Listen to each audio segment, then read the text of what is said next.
हमारे isomerism topic की 18th video है। पिछली 17 वीडियोज़ में हमने स्ट्रक्चरल, कन्फर्मर्स, ज्योमेट्रिकल पूरा फिनिश कर लिया है और करीब 1 या 2 वीडियो में हमारा ये वाला टॉपिक भी आपका फिनिश होने वाला है। तो अगर आपने पुरानी वीडियोज़ नहीं देखी तो एक बार देख लीजिए। यहाँ पे अपना स्टार्ट होता है एनेंशियोमर्स। एनेंशियोमर्स देखिए क्या होता है, हमारे जो भी ऑप्टिकली एक्टिव कंपाउंड्स होते हैं जिनके बारे में हमने लास्ट वीडियोज़ में स्टडी किया था। तो ऑप्टिकली एक्टिव कंपाउंड्स हमेशा मिलते हैं पेयर के फॉर्म में। पेयर मतलब यानी कि जैसा भी एक ऑप्टिकली एक्टिव होगा तो उसका जस्ट उल्टा वाला ज़रूर होगा। ठीक है, अगर कोई ऐसा कंपाउंड है जिसका रोटेशन मान लो पीपीएल को रोटेट कर रहा है 30 डिग्री, तो दूसरा एक और कंपाउंड ऐसा ज़रूर होगा जो पीपीएल को रोटेट करेगा -30 डिग्री। ठीक है, यानी कि जितना डिग्री आप रोटेट कराएंगे उसका जस्ट उल्टा वाला एक कंपाउंड होगा ही होगा। ठीक है, वही लिखा हुआ है इसमें, ऑप्टिकली एक्टिव स्टीरियो आइसोमर्स, जिन्हें हम क्या कहते हैं एनेंशियोमर्स। उनमें एक ऐसी प्रॉपर्टी होती है कि वो बनाते हैं non superimposable mirror image. ठीक है, ये वर्ड जो मैंने हाईलाइट किया यहाँ पे, non superimposable mirror image, इसका मतलब होता है कि ये अपनी जो इमेज होती है, जो अपनी इनकी मिरर इमेज बनती है, उस पर प्रॉपरली सुपर इम्पोज नहीं कर पाते हैं। ठीक है, कैसे कर नहीं पाते हैं, देखो मैं आपको दिखा दे रहा हूँ। जैसे कि ये कंपाउंड है आपका, ठीक है, जो बना हुआ है सामने COOH CHOH CH3। ठीक है, और आपका ये बना हुआ है, तो RS निकालना हमें आता है। आप इसकी प्रायोरिटी 1 लेंगे, इसकी प्रायोरिटी आप 2 लेंगे, इसकी प्रायोरिटी आप 3 लेंगे, इसकी प्रायोरिटी आप 4 लेंगे।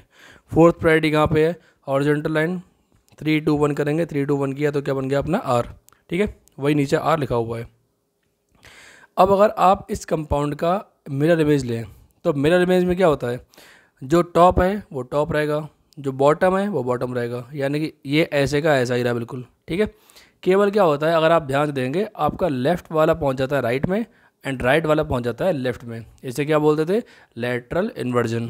तो वही हमारा हुआ है, H वाला यहाँ लेफ़्ट था पहुँच गया राइट में, OH हमारा राइट था पहुँच गया लेफ़्ट में। ठीक है, तो बेसिकली आप बोल सकते हो ये दोनों कंपाउंड एक दूसरे के क्या है, मिरर इमेज है।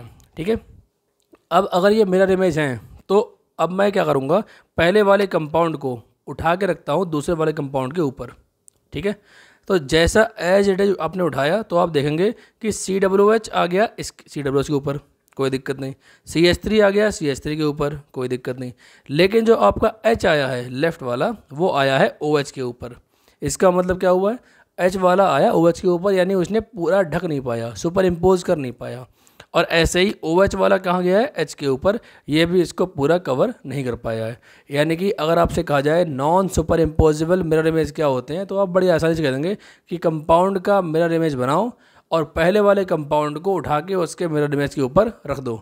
अगर वह पूरा ढक रहा है तो सुपर इम्पोजिबल है, अगर पूरा नहीं ढक पा रहा है तो क्या हो जाएगा अपना non superimposable mirror image. ठीक है, तो आप ध्यान रखेंगे एनेंशियोमर्स क्या होते हैं, जो पूरा ढक नहीं पाते हैं। ठीक है, उन्हें हम बोलते हैं non superimposable mirror images. ठीक है, क्लियर।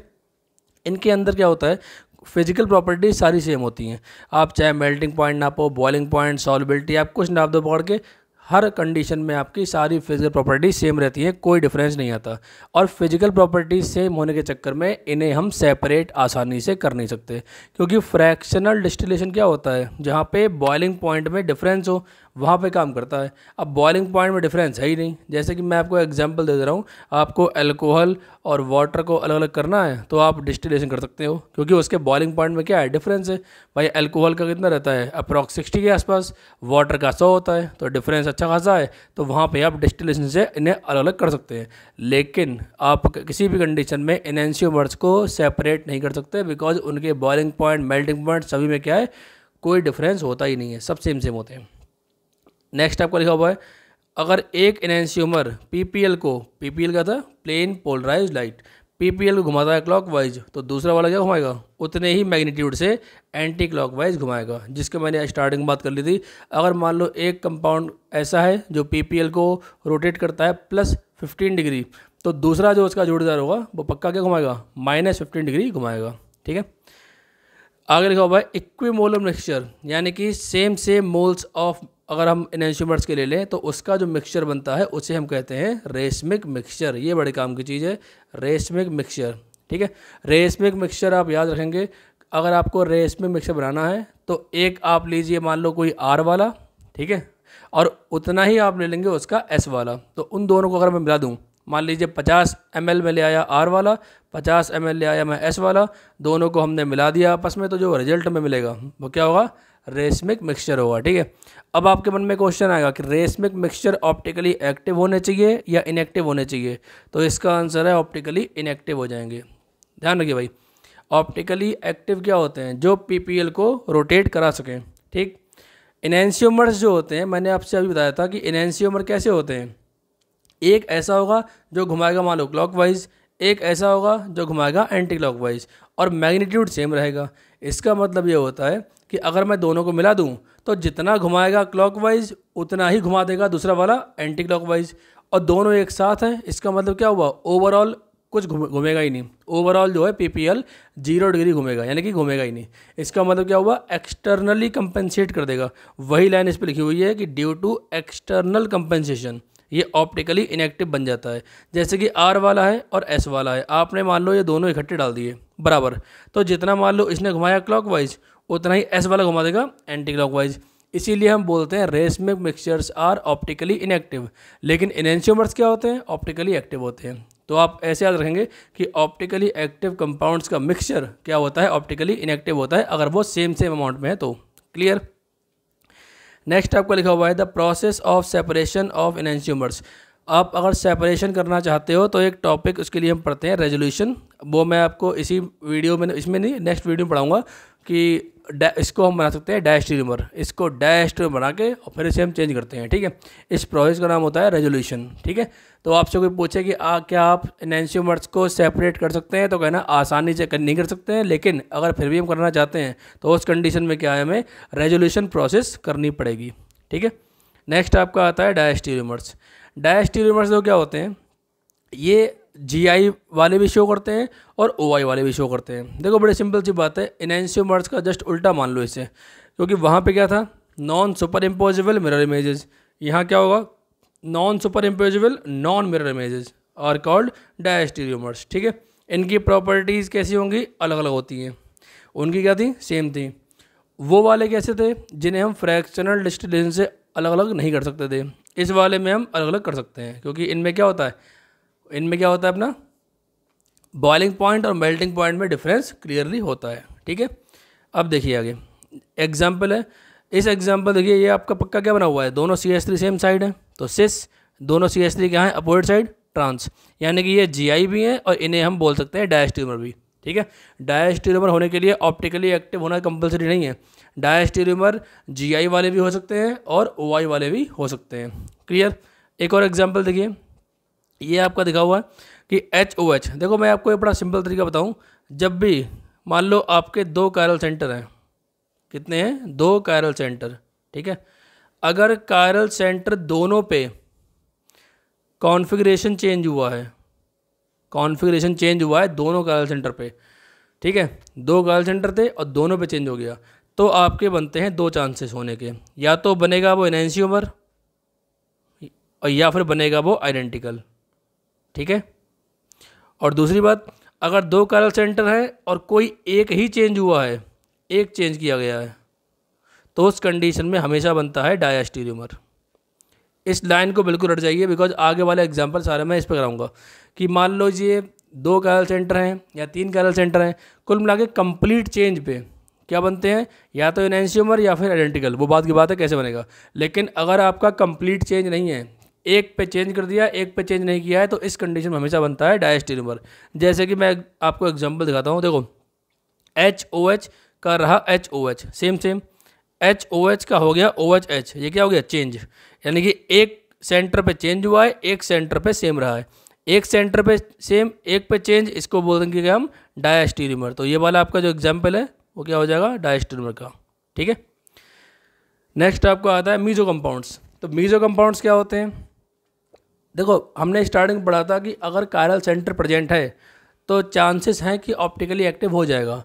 लेकिन ऐसा अगर कोई कंपाउंड आ जाए जिसमें कायरल सेंटर प्रेजेंट हो और फिर भी वो ऑप्टिकली एक्टिव ना हो ड्यू टू एनी सिमेट्री, तो उन्हें हम बोलते हैं मीजो कंपाउंड्स। तो सिंपल सी बात है, आपको कायरल सेंटर यहाँ दिख रहे हैं साफ साफ, लेकिन यहाँ पे क्या प्रेजेंट है, POS प्रेजेंट है, देखो ध्यान से, सिग्मा प्रेजेंट है। सिग्मा प्रेजेंट मतलब पीओएस प्रेजेंट है। पीओएस का मतलब क्या हुआ, ड्यू टू सिमेट्री क्या हो जाएगा, ये हमारा हर हाल में ये ऑप्टिकली कैसा हो जाएगा, इनएक्टिव हो जाएगा।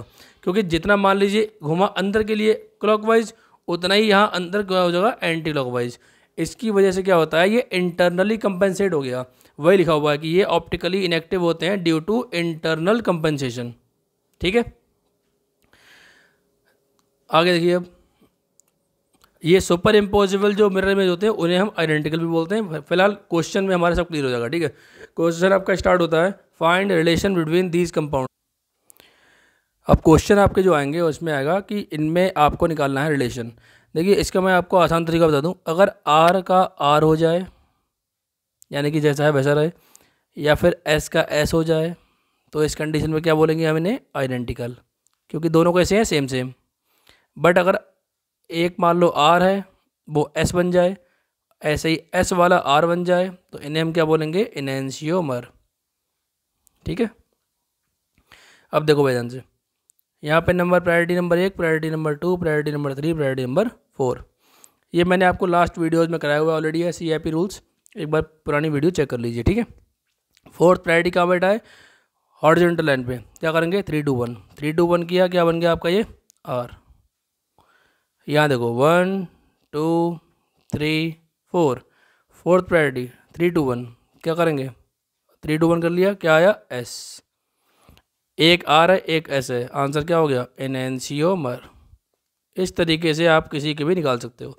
देखो तरीके और भी होते हैं कि आप रोटेशन निकाल सकते हो, आप एंगल निकाल सकते हो। ठीक है, उस तरीके से करने में दिक्कत ये रहती है, गलती के चांस बढ़ जाते हैं। देखो आर एस निकालना में आता ही है।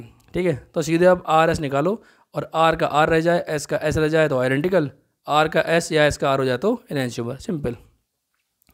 ऐसे क्वेश्चन आ जाए तो क्या करेंगे हम, कोई दिक्कत नहीं, यहाँ पे आँख बनाइए जैसे मैंने आपको लास्ट टाइम बताया था, और इस कंपाउंड को फिशर फॉर्म में चेंज कर लीजिए। ठीक है, कैसे करेंगे, ऊपर आपको दिख रहा है CH3, नीचे दिखेगा आपको C2H5। अगर ये तरीका नहीं आता है तो पुरानी वीडियो को मिल जाएगा उसमें। ठीक है, यहाँ पे आप खड़े होकर देख रहे हैं, जो आपके प्लेन के ऊपर आ रहा है वो आएगा आपके लेफ्ट हैंड साइड, यानी कि F, और यहाँ जाएगा ये H। इसमें देखिए भाई ध्यान से, सेम चीज़, CH3 C2H5, प्लेन पे जो ऊपर आएगा वो कहाँ जाएगा, लेफ्ट हैंड साइड, यानी कि H यहाँ पे गया, F यहाँ पे गया। क्लियर। अब देखिए F का number 1, C2H5 number 2, CH3 number 3, H number 4। Fourth priority कहाँ पे है, हॉरिजॉन्टल लाइन, 3 2 1 करेंगे, 3 2 1 कैसे घुमा, क्लॉकवाइज, यानी कि R। इसमें मैं डायरेक्ट मार दे रहा हूँ S, आप चेक कर लीजिए, सेम आंसर आएगा आपको। नेक्स्ट क्वेश्चन में देखो, यहाँ पे आपके पास 4 दिए हुए हैं। ठीक है, और ये वाले क्वेश्चन जो होते हैं बहुत इंपॉर्टेंट होते हैं। तो यहाँ पे आपको ढूंढना है कहाँ कहाँ पे आपका कंप्लीट चेंज हो रहा है। ठीक है, तो अगर मैंने आपको पहले बताया डायस्टेरियोमर, तो पहले वो देख लो एक बार जहाँ पे पार्शियल चेंज हो रहा हो। ध्यान से देखो भाई, HCl जैसा लिखा हुआ है, HCl वैसा ही लिखा हुआ है। क्लियर। यहाँ पे HBr का क्या हो गया, BRH, यानी क्या आपका पार्शियल चेंज, एक चेंज हुआ एक चेंज नहीं हुआ। ठीक है, तो इसे हम बोलेंगे A एंड C क्या हुआ है आपके, डायस्टेरियोमर। ठीक है, और ढूंढते हैं, ध्यान से देखो, पहला वाला HBr और चौथे में देखो HBr, सेम सेम, लेकिन HCl का क्या हो गया यहाँ पे, Cl और H, यानी कि A और D क्या हो गया आपका, डायस्टेरियोमर। ठीक है, इस टाइप से आप पहचानते हैं। अब आप ध्यान से देना, मतलब आप तो निकाल सकते हैं बहुत सारे रिलेशन, A और B का, B और C का, A और C का, सब निकाल सकते हैं। मैं आपको मेन में बता रहा हूँ। ठीक है, A और B देखो ध्यान से, A और B में HBr का हो गया BRH चेंज, HCl का CLH चेंज, कंप्लीट चेंज है। कंप्लीट चेंज पे मैंने क्या कहा था कि कंप्लीट चेंज पे दो पॉसिबिलिटी होती हैं, या तो बनता है एनैंशियोमर और या बनता है आइडेंटिकल। अब कब बनता है एनैंशियोमर, कब आइडेंटिकल, वो देखो, जैसे कि यहाँ पे A एंड B क्या है, एनैंशियोमर है। क्यों, देखो भाई, एनैंशियोमर तब बनेगा जब कंपाउंड ऑप्टिकली एक्टिव होगा। ठीक है, और जब कंपाउंड आपका ऑप्टिकली इनएक्टिव होगा उस कंडीशन बनता है आइडेंटिकल। तो आपका ये कंपाउंड कैसा है, ऑप्टिकली एक्टिव है, क्योंकि यहाँ पे कोई सिमेट्री नहीं है, तो A और B क्या बन गए आपके, एनैंशियोमर। ठीक है, सॉरी A और B। ठीक है, अब आगे देखिए, अगर C और D की बात करूँ तो HCl का CLH चेंज, BRH का HBr चेंज, कंप्लीट चेंज यहाँ भी है और यहाँ भी क्या है आपका ऑप्टिकली कैसा होगा एक्टिव, यानी कि सी एंड डी भी आपका क्या बन गया एनहांसियोमर बन गया। क्लियर, तो ये आपका हो गया चारों। नेक्स्ट आपका है क्वेश्चन, यहाँ पे देखो साफ साफ दिख रहा है कि ये एक सिस फॉर्म लग रही है, एक ट्रांसफॉर्म है, तो ये आपके जीआई भी है और ये आपके क्या होंगे डायस्टीरोमर भी होंगे। मैंने आपसे पहले कहा था जो जीआई है वही क्या होंगे डायस्टीरोमर। ठीक है, 6 वाला देखिए, इनमें आपसे पूछा रिलेशन है, तो रिलेशन पूछा हुआ है, देखो आप निकालेंगे कि क्या तरीका होगा इसका। पहली बात तो 2 हैं एल्कीन मतलब डबल बॉन्ड। ठीक है, क्यूमिलीन में मैंने आपको पढ़ाया था ये चीज़ कि जब भी आपके पास 2 डबल बॉन्ड आ जाएं इसका मतलब होता है कि वो क्या होगा हमारा, वो हमारा हर कंडीशन में हम बोल सकते हैं कि वो ऑप्टिकली एक्टिव हो सकता है, क्योंकि पहली रिंग जो होती है, पहला रिंग हो या पहला डबल बॉन्ड हो वो प्लेन में होता है, दूसरा वाला पहुंच जाता है आउट ऑफ प्लेन। ठीक है, तो इस कंडीशन का मतलब क्या हुआ कि ये पक्का हमारा आउट ऑफ प्लेन तो है ही, और चारों चीज़ें डिफरेंट है, H अलग है, CH3 अलग है, F अलग है, OH अलग है, यानी कि आपका ऑप्टिकली एक्टिव हो सकता है। और यहाँ पे ध्यान से देखो भाई, जैसा यहाँ पे है उसका जस्ट उल्टा हो गया ये वाला, यानी कि ये पक्का कैसे हुआ आपस में एनहांसियोमर। ठीक है, एनहांसियोमर हो गए। 7th वाला इसमें आप निकालेंगे तो काफ़ी आसान है। देखो ये पहले भी हमें क्या करना होता है, हमें चेक करना है कहाँ पे ऑप्टिकली एक्टिव है और कहाँ पे ऑप्टिकली इनएक्टिव है। तो देखो भाई केवल पहला वाला ऐसा है जहाँ पे आपकी एक सिमेट्री मिल रही है। देखो H की इमेज H यहाँ बन गई, Cl की इमेज यहाँ बन गई, क्या मिल गया यहाँ पे सिग्मा मिल गया। सिग्मा क्या होता है POS प्रेजेंट है, इसका मतलब ऑप्टिकली कैसा हो गया इनएक्टिव। ठीक है, B वाला ऑप्टिकली एक्टिव रहेगा, C वाला ऑप्टिकली एक्टिव रहेगा। तो रिलेशन काफ़ी आसान है भाई, HCl का बन गया ClH चेंज, ClH का बन गया HCl चेंज, यानी कि B एंड C आपका क्या हो गया एनहांसियोमर। ठीक है, और ऐसे ही अगर मैं A और B देखूँ, A एंड B क्या होंगे या फिर A एंड C क्या होंगे, तो वो आपके होंगे डायस्टीरोमर। डाया क्यों होंगे, डाया इसलिए होंगे क्योंकि भाई इसमें कंप्लीट चेंज नहीं हो रहा। देखो HCl का ClH चेंज, HCl का HCl सेम, इसका मतलब क्या हुआ A और C हमारे एक पे चेंज हो रहा है, एक पे चेंज नहीं हो रहा है, तो हमारा क्या है डायस्टीरोमर। लास्ट क्वेश्चन आपका आता है 8वां, इसमें आपसे पूछा जाता है। ठीक है, वीडियो पॉज कीजिए, अपने आप ट्राई कीजिए। इसका आंसर बड़ा यूनिक है, इसका आंसर आपका आएगा पोजीशन आइसोमर्स। ना ये डाया है, ना ये एनहांसियोमर है, ना ये कुछ नहीं है। क्यों पोजीशन है, क्योंकि भाई आप याद करो मैंने आपको स्टार्टिंग में पढ़ाया था कि ये सब कुछ तभी देखना है जब आपकी स्ट्रक्चर सेम रहे। यहाँ पे क्या हुआ स्ट्रक्चर ही चेंज हो गई। यहाँ देखो 1 2 3 4 और 5, यानी कि 1 2 और 4 पे लगा है F, और यहाँ कहाँ लगा है 1 2 3 पे लगा है F। जब आपकी स्ट्रक्चर ही चेंज हो गई, पोजीशन चेंज हो गई, तो आपको वहाँ पे स्टीरियो देखनी ही नहीं है। स्टीरियो स्टार्ट ही वहाँ से होती है जहाँ पे आपकी क्या हो स्ट्रक्चर सेम हो। ठीक है, तो आप ध्यान रखेंगे 8 एग्जाम्पल हमारे थे, अभी और भी एग्जाम्पल हो सकते हैं, लेकिन 8 एग्जाम्पल हमने कवर किए हुए हैं। नेक्स्ट वीडियो में आपको पढ़ाऊंगा मैं काउंटिंग ऑफ स्टीरियो आइसोमर्स। पुरानी वीडियो आपने नहीं देखी है तो एक बार देख लीजिए, बाकी पढ़ाई करते रहिए। All the best, thank you.